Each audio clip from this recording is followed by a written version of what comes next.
And I met him when he was about 6 months old and just fell in love. And Paige waited until I could afford to buy him and sold him to me when he was about 3 1/2. So now he's 19, 19 1/2, and I've owned him for 16 some years now.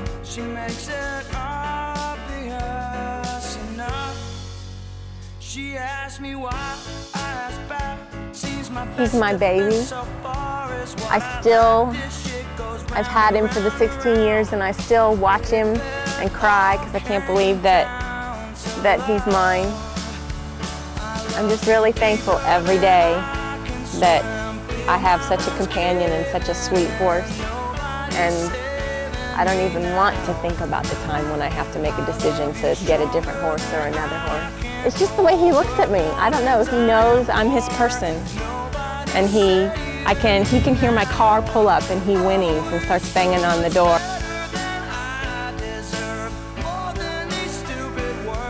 He started having problems with his eyes about 5 years ago. In his right eye, he kept having the uveitis. He would go from one flare-up a week or two later, then another flare-up and another flare-up, and one day he started walking into walls, and we realized that he had lost the sight in that eye.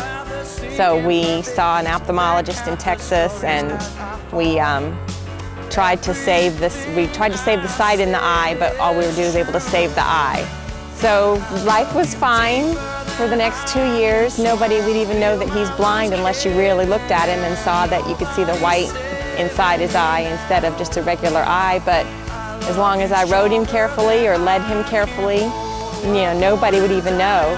And then it was right after Gustav that all of a sudden he had an attack in his left eye. And so we started treating that very aggressively. And in early October, we started having to go to LSU because one morning I came out to take care of him and he was walking into walls and I thought he was truly blind. And so luckily we found out it was just a really bad flare-up of the uveitis. And so we've been treating that very aggressively. The doctors at LSU suggested that we do a thing called a vitrectomy, and then hopefully, if that all goes well, he will have the sight restored to the eye. But going in, it's kind of hard because there's only a 50% chance it'll work.